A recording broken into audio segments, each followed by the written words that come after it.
Let's see what we have here. This must be the opera house. It's obviously ancient, but it looks so different from other ruins. I should investigate this more. Looks so different from other ruins. It looks more lively.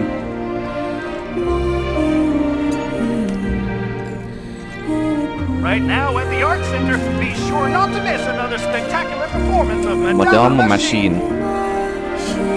Witness the artistry of every glamorous member of the Eidos Opera Company. Featuring the sensational showstopper Beyond Fate, performed by the marvelous Enya as the main character Karakuri. Oh my god, What Karakuri. will be the fate of Karakuri? Will it be doom? Will it be honor? Okay, I'm not gonna say Will it anything be for this love? answer.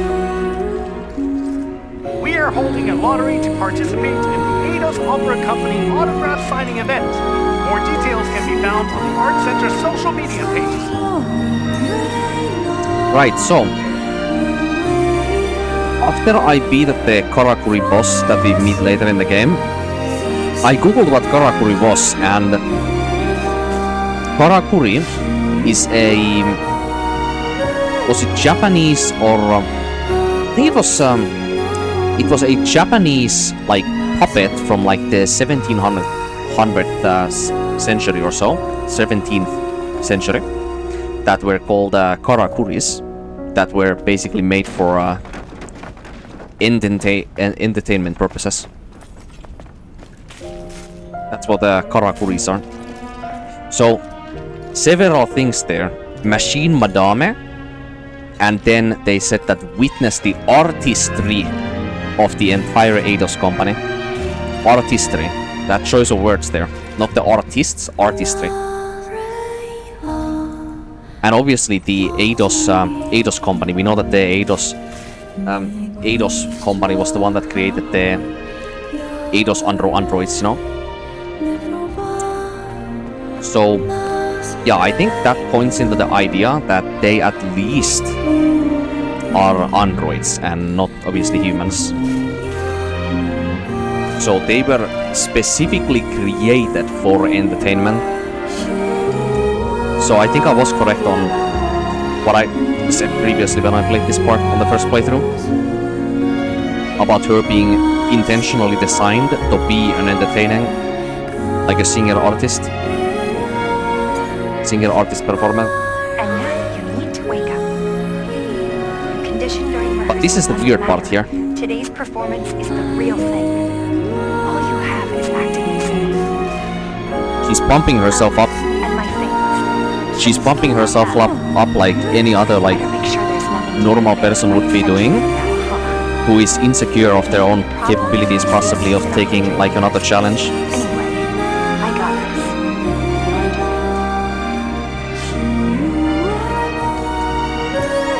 this. Like those are some very normal like feelings of like awkwardness and insecurity before some challenge that you are taking, you know?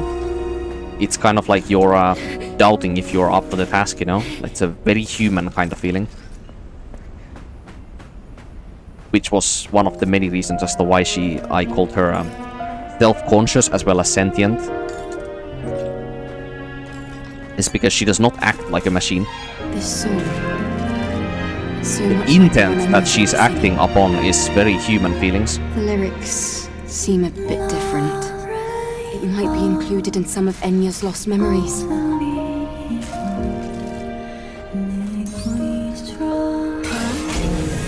Now, I think I remember this TV journalist or this who the fuck is it?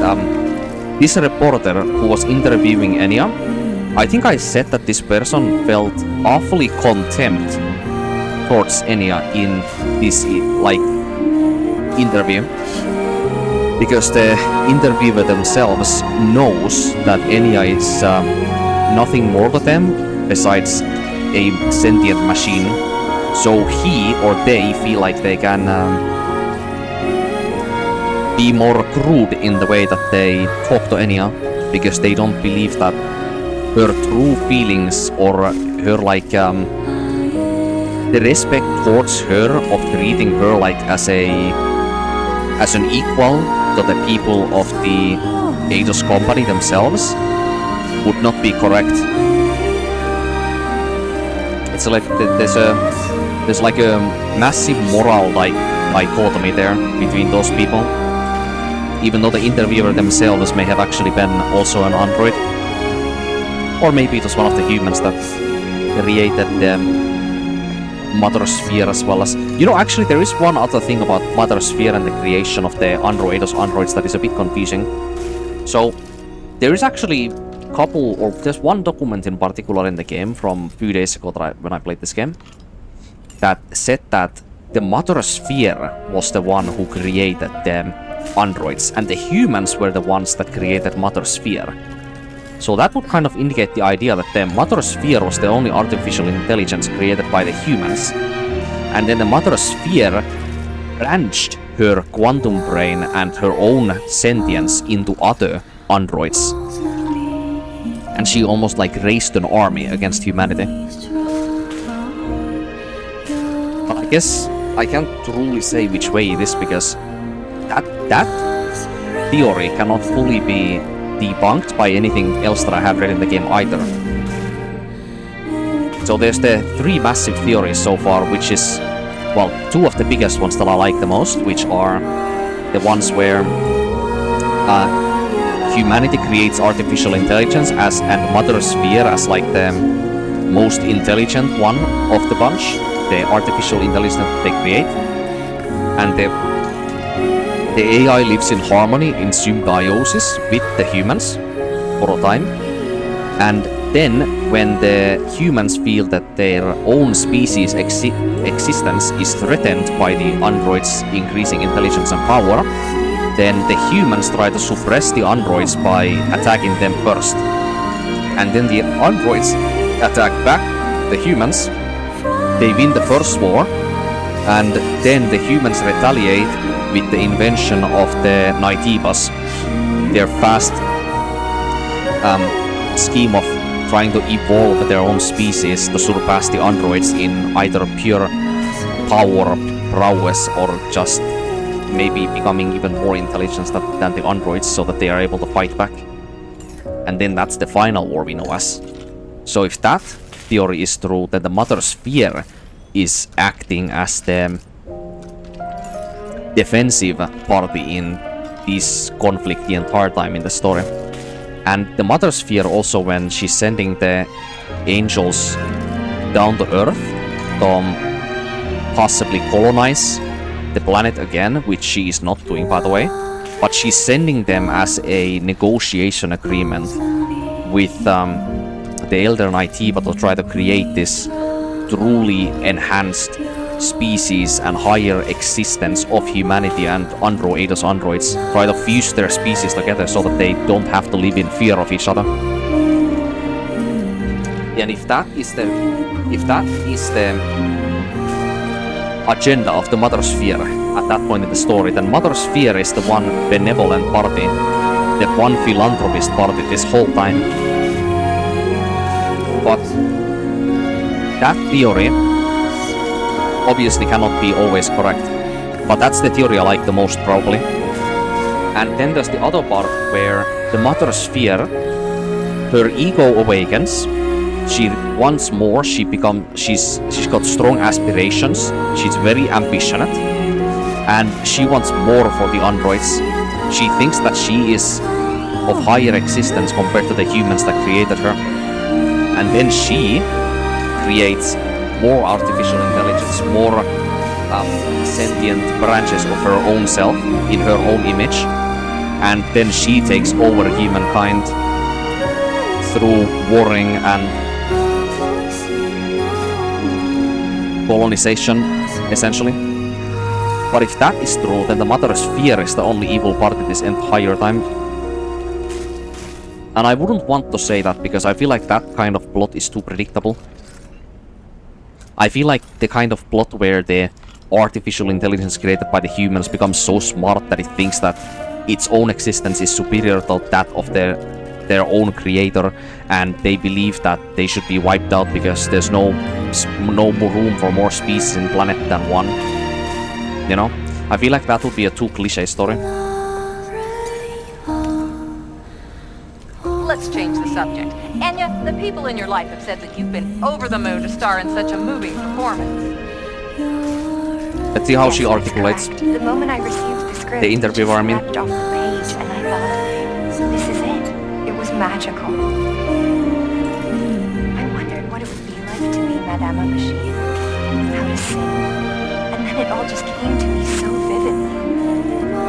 By singing, you mean Beyond Fate, right? How does it feel? It's become quite a sensation across social media platforms. It's surreal. I never expected this much interest from so many people. I couldn't be more grateful to all my fans. I'll always give 100%. Some people have said that after hearing the masterpiece, they've been hungry to find out who this Enya is. I think I was wrong. That interviewer is definitely very respectful of her intelligence. I think I was trying to push my own agenda maybe a little bit too hard on what I thought was happening when I first heard that. Yeah, she is not even the slightest bit contemptuous towards Enya, at least in that interview. Madame Machine, ADOS, Art Center. Information about time, host, organizer, and sponsors. Target audience, how to watch, admission on first come, first served basis. It seems that an autograph session with the stars was held after the performance. They even had a souvenir shop inside the art center. There seems to be more data here about Enya.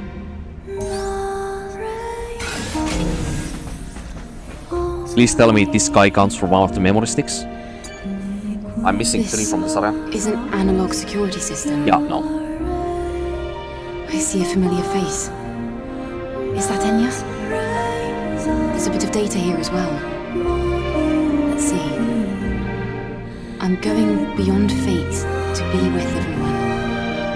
Enya. So be with everyone? What an ominous line.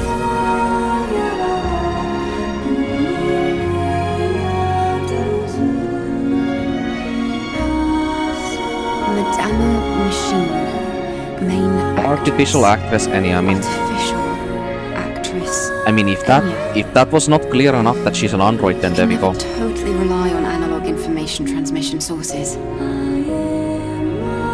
The person here does look really similar to our Enya. And she even has the same name and everything. From what I've gathered so far, it's like Digger said, the Enya here and the Enya in Zion are one and the same. Beyond Fate. Was that the title of the song?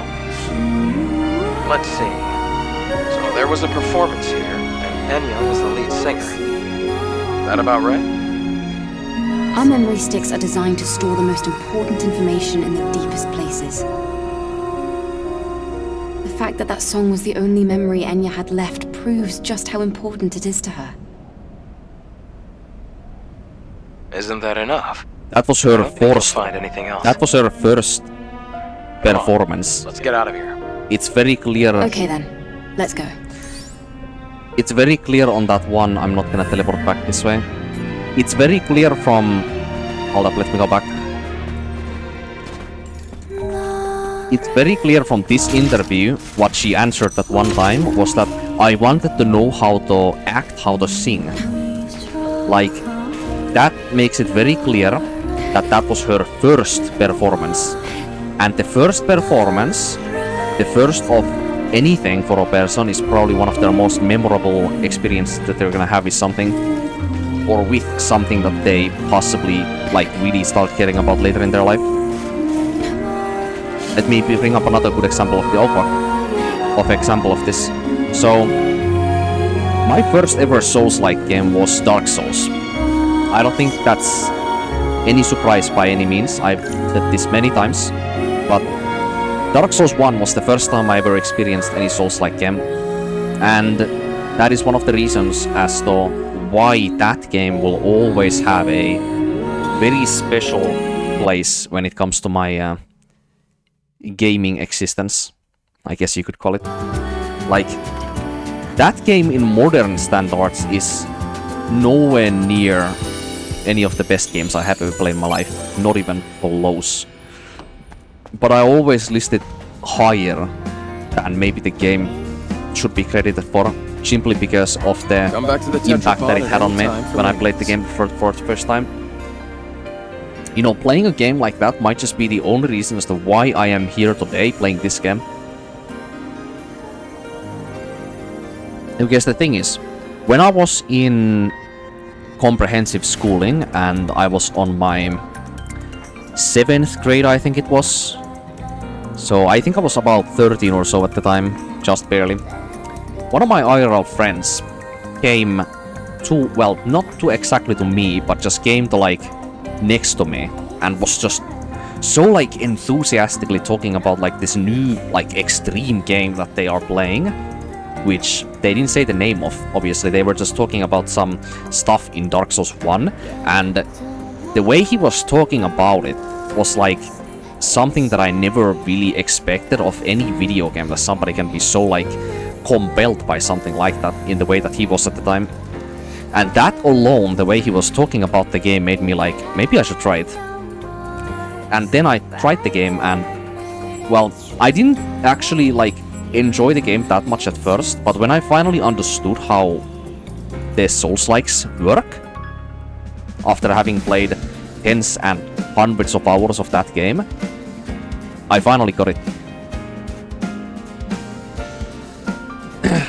I finally understood how they work. And from that point on, rest is about history. Though I do have to say nowadays that I think my liking when it comes to Souls-like games, or any action game really, is that I value maybe three things over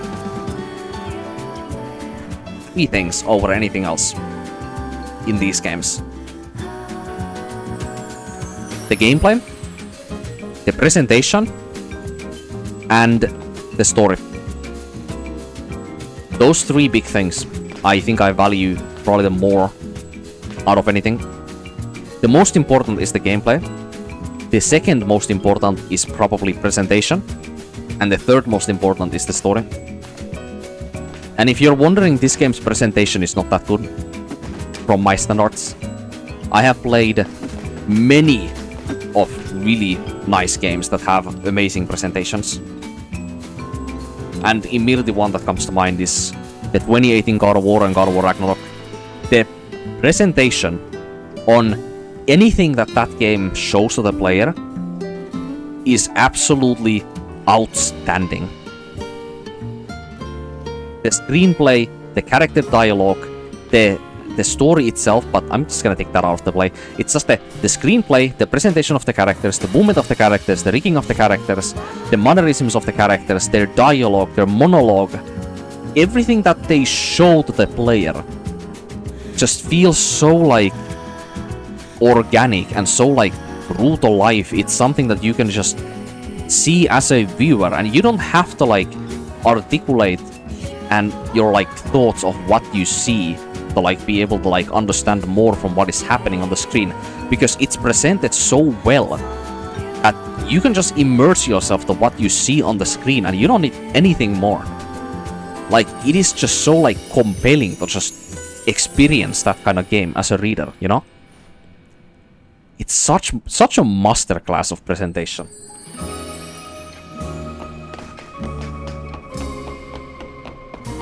But this game's presentation is not that amazing. It throws me off a lot of the time. I've said this many times that I think the screenplay and the presentation of mostly everything, besides, I think action camera and action scenes are presented well. I've said that also many times. I think that is actually done well. But I think all of the more emotionally hitting ones and the character dialogue scenes, the character rigging and the like inconsistent character arcs that we see on the screen, they throw me off as a reader a lot. And I never liked that in this game. But you can hear more of those thoughts on the start of this playthrough and the ending credits of the first playthrough when I talked about this stuff extensively, if you're interested.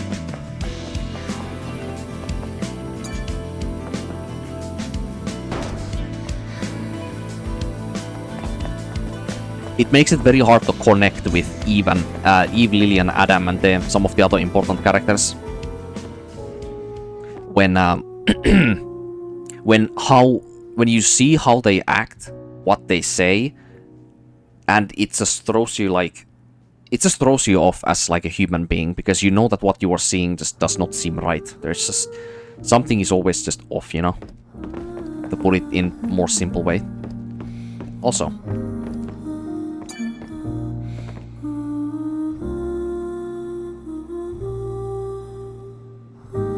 why does she have coal in her breasts?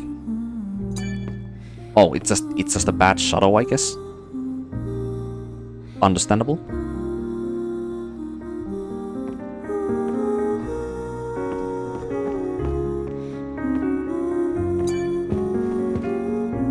So the investigation is finished.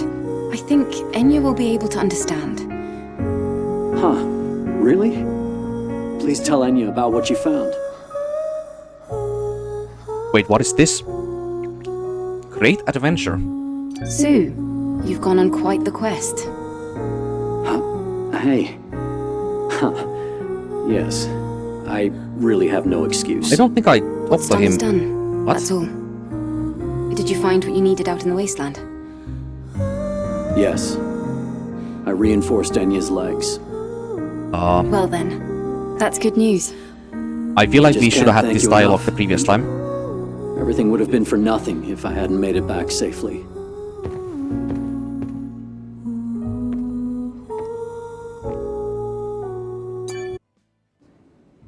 Eve, how did everything go? Well, I found important information, thanks to Digger. It's about you. About your life before. It might just be speculation, but I think it's safe to assume Digger is right. I also found out the title of your song. Eve, can you stop I'm nodding? listening. It's throwing me off. You used to be an artist, in a broader collection of artists. But this was the most important clue. You were featured in a piece titled Madame Machine. The song you sang in it closely resembles the song you sing now. The song's title is Beyond Fate. Beyond fate. Is that so? Yes, though that's only part of the whole picture.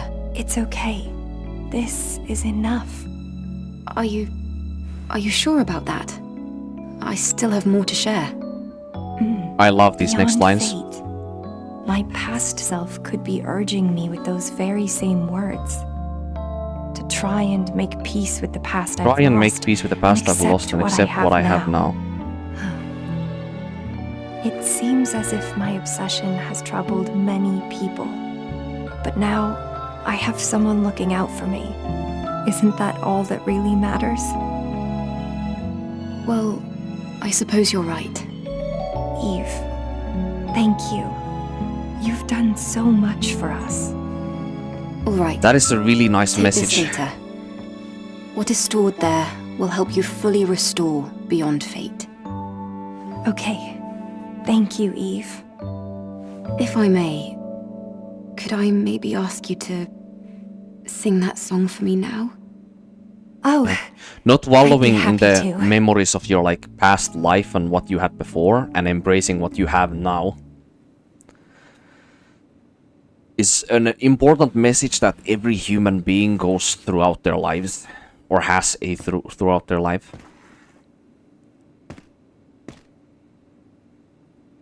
Because nothing is gonna last forever. Life changes, and life changes us the same way. And you just learn to go on day by day.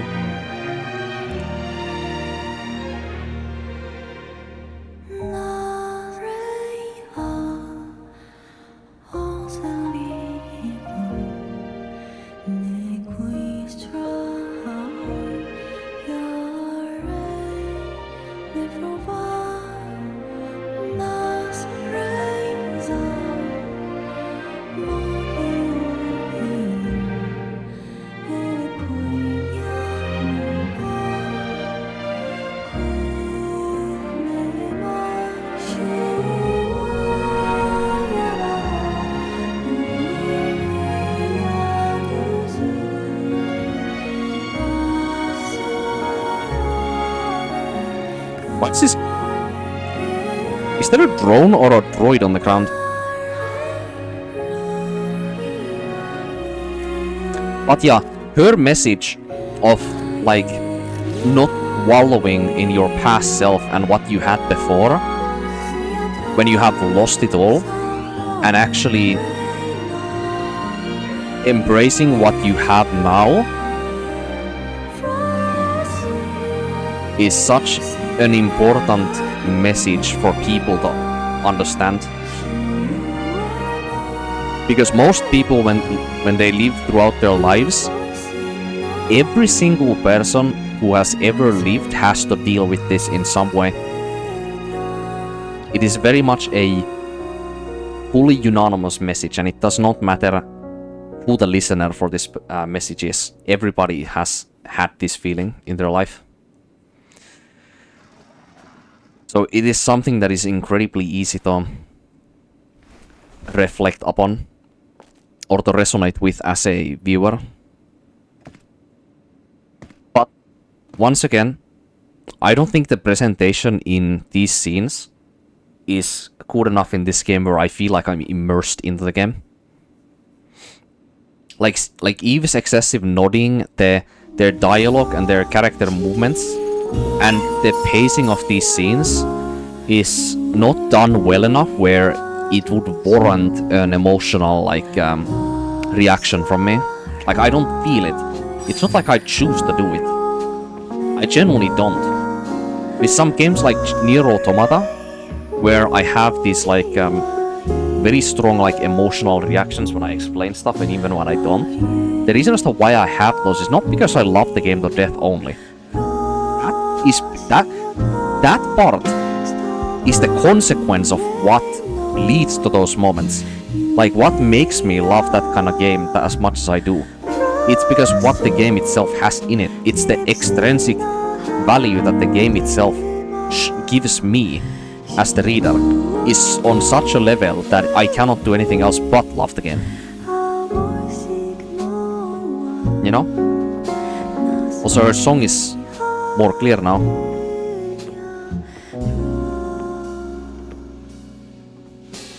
But the thing with those emotional scenes is that when they are done well enough, there is literally nothing else that goes through my mind when I immerse myself in those scenes. And I can't do it in this game. I just can't.